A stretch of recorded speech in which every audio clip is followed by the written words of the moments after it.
La semaine dernière, on a vu que Jésus est remonté au ciel et que 2 hommes en blanc ont apparu et ont dit aux disciples qu'il allait revenir de la même façon.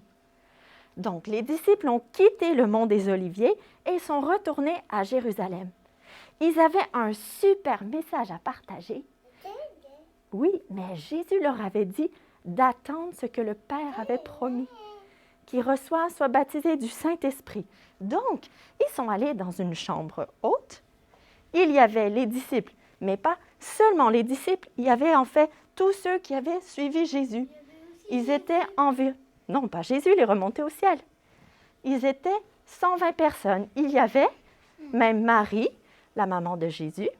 Je suis sûre qu'elle avait beaucoup d'histoires à raconter. Et tous ceux qui avaient suivi Jésus. Et ils priaient ensemble et se rappelaient les choses que Jésus avait enseignées. Attends, ils s'en viennent.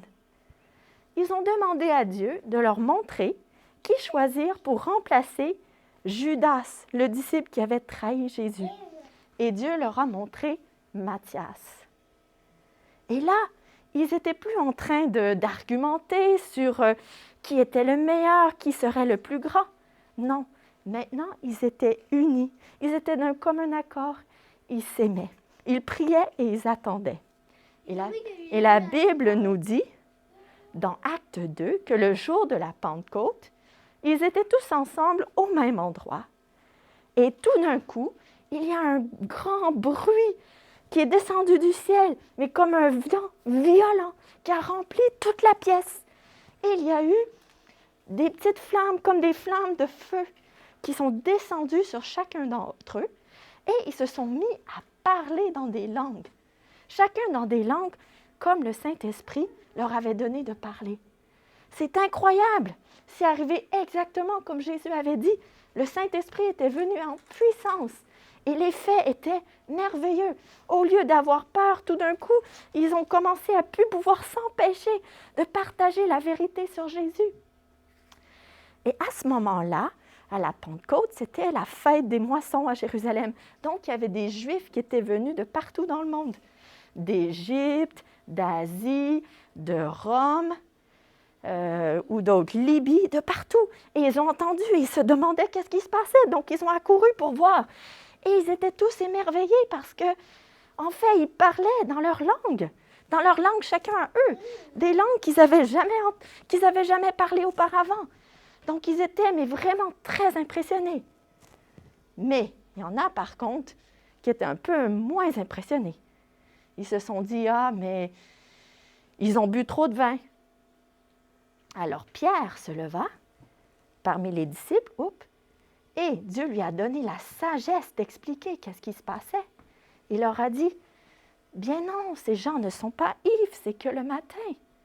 Mais rappelez-vous qu'est-ce que le prophète Joël a dit. Il a dit, dans les derniers jours, Dieu dit, je répandrai mon esprit sur tout être humain. Et c'est qu'est-ce que vous êtes en train de voir aujourd'hui. Dieu a montré des signes à travers Jésus de Nazareth, et vous l'avez vu.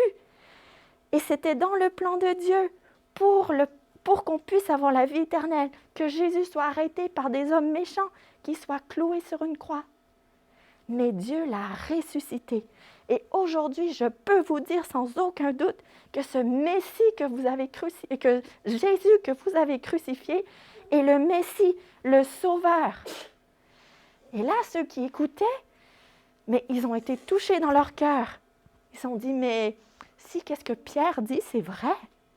Alors certains d'entre eux, en fait, avaient fait partie de ceux qui avaient dit, tuez-le, Jésus. Donc ils ont dit à Pierre, mais qu'est-ce qu'on devrait faire?